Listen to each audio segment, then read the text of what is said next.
Highest honor bestowed upon our NAIA membership, and we're very proud of this Hall of Fame class. Please turn your attention to the video screens as we begin this portion of our program.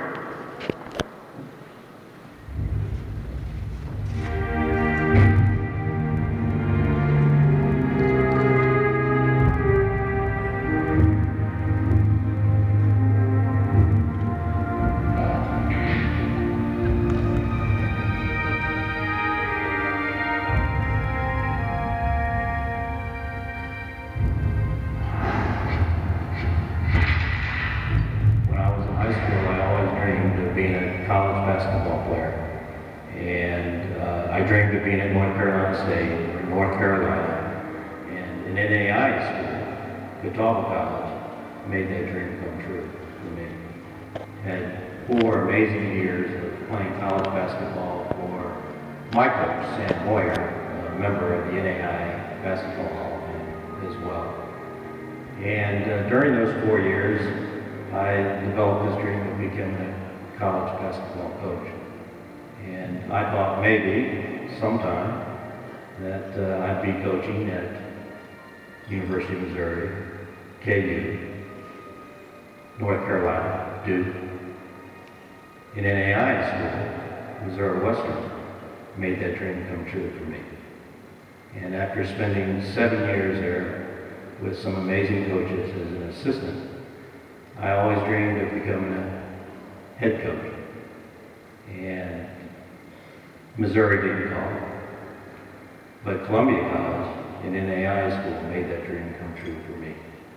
And now 24 years later, we're still playing ball, we're still in the gym, we're still enjoying everything that makes the dream come true for so many people, so many kids just like me.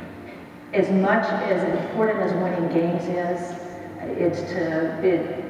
there's the same importance of molding his guys into successful men. The dream to participate collegiately, the dream to do things the right way, the dream of combining athletic opportunity with academic success, the dream of being in an environment that really propels you towards successful habits. I think that NAIA way, we now refer to it as the champions of character, but it has always been the NAIA way before we labeled it with the name. Where successful people have the opportunity to enjoy their sport, compete at a high level, and develop successful habits for life. He's more than just the basketball coach that everybody sees. He's also our athletic director, and he is really the captain of our ship. He's really what holds our department together and keeps us going, and he's the reason that not only the athletic department, but Columbia College has become such a successful place to be, and successful place to develop into the true total person. Coaching is a really difficult business to get into. It's a really difficult business to stay in, and to have an opportunity to be at Columbia College that has all of those critical points of success-oriented people, then your chances are good. And so it's been a great ride. The NAIA Hall of Fame list is amazing. It's if you spend any time looking at the names on that list and are a student of the game, then you understand what a prestigious honor this truly is. It is prestigious and special for me because of not only Sam Moyer, my college coach, being on that list, but so many of the coaches that I've had the opportunity to spend time with at the NAIA tournament. At some point in time, as a coach, you look around and you say, maybe someday I can get on that list. Maybe if I hang in there and keep doing well, we can get on that list. I guess I take it.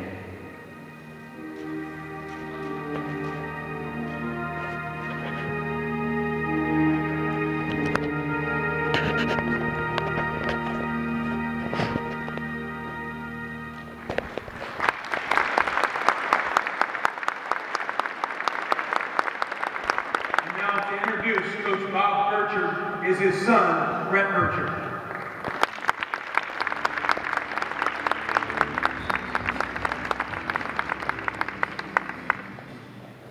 In 24 years as the head basketball coach at Coleman College, my dad, Bob Burchard, has won nearly 600 games. He's averaged almost 25 wins a year. He's among the leaders in career wins and win percentage. And this week he's leading his 16th team to the national tournament. He served on the USA Basketball Collegiate Committee. He serves on the National Coaches Association Board.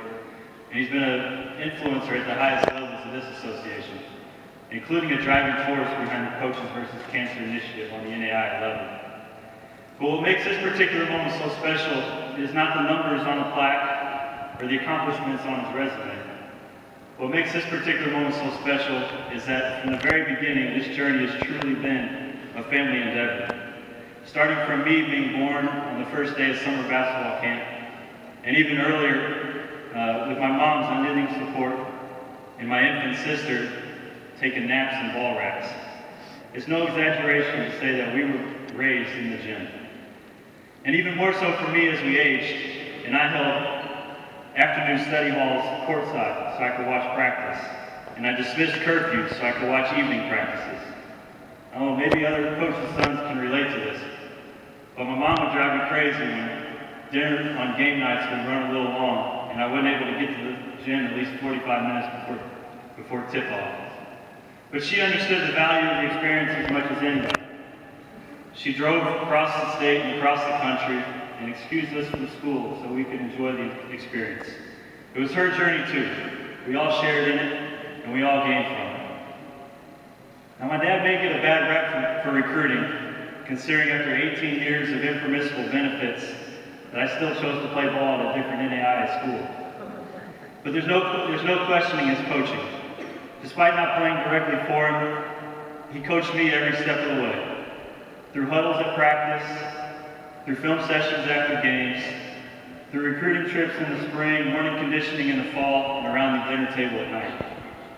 And I can go on and on about the basketball memories because most of them are more vivid than birthdays and Christmas. They say teaching is eternal. And through the lessons he has taught me and my sister, and over 80 academic all-conference athletes, and all the players who come through his program, there's no doubt that my dad's mark will transcend the Hall of Fame plaque. This isn't just a culmination of a career's work, but it's a cornerstone and an everlasting legacy. So Dad, thank you for taking us along for the journey, and personally, thank you for modeling a career of excellence. So now perhaps with more pride than a father can have for a son, that I present into the NAIA Hall of Fame my dad, Bob Burchard.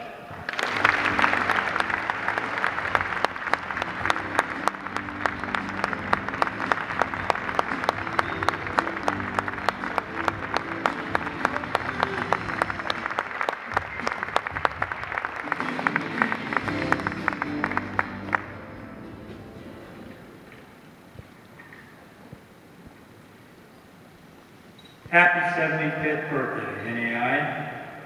What an amazing celebration.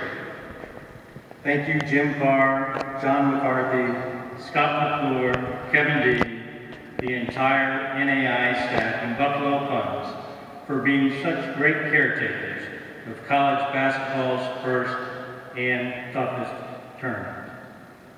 I think you witnessed that tonight with Don Meyer in this great 75th anniversary.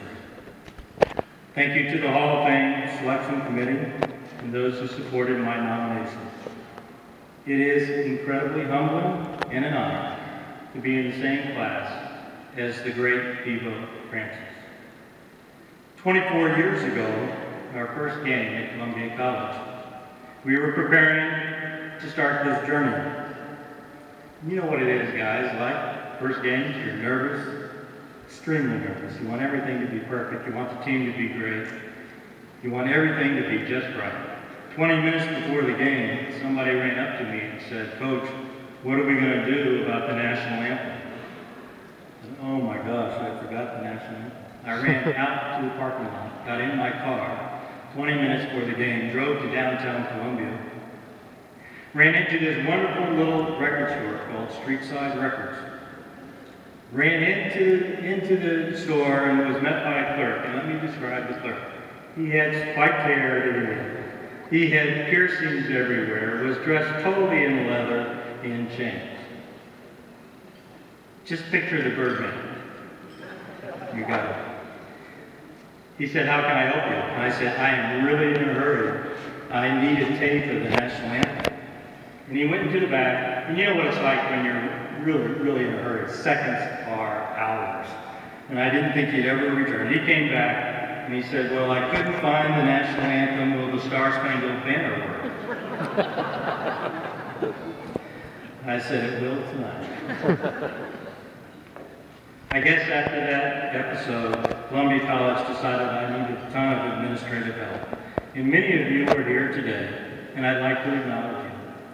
Dr. Bruder, our president, Webb Bixby, our honorary coach and board member, board of trustee member, and great friend.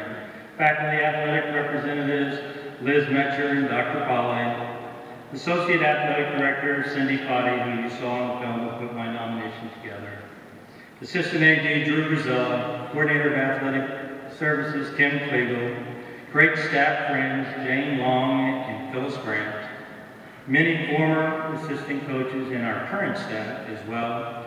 Current staff members Sean Dooley, Steve Burke, Michael Fields, Mark Bueller, Sean Erickson, Greg Loxton, Jim Finley, and great personal friends, Gene Kepke, who has sat beside me on the bench for 24 years.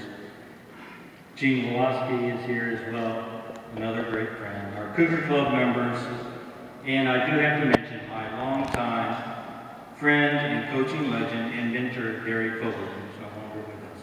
Today, my name has been mentioned, but truly today honors Columbia College and each and every one of you and the great things that have been happening in Columbia for 25 years. Coaches and referees don't always think the same. I guess that's no great revelation. Once this championship character program started, it was about the same time where we went to 3 referees. And I was at a championship character presentation, the presenter was looking at me and telling me how important it was to develop a relationship with the officials. You know, when you got 3 referees, every time somebody's shooting a free throw and you're into the court, one of them's standing right in front of you. So I thought, okay, in a game here in Kansas City, some of these names you might recognize, I put this newfound relationship building with referees to work. So the first free throw on our end, I've got Pee Wee Summers standing in front of me. And I said, "Hey Pee Wee, you're looking great. I think you're awesome. I love the outfit you wore to the game today." I said, "You know, Pee Wee, I think you're the best official I've ever had, but that guy standing under the basket is really struggling. You need to help him out." So that was my start. I thought it was off pretty good. The next free throw down on our end of the floor, I had Phil Stompoli standing in front of me. I said, "Hey Phil, how are you?" I said, "You're looking great. How are those knees doing? You're moving pretty good tonight." I said, "Phil, I think you're doing an awesome job. You're the best official we've ever had." I said, "That guy under the basket is horrible." I said, "You have got to help him out."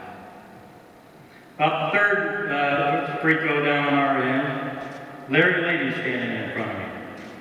And you know Larry Lady, guys, he beats me to the punch. He says, "Bob, I've been standing under that basket for the last 2 free throws, and I want to know what you told those guys."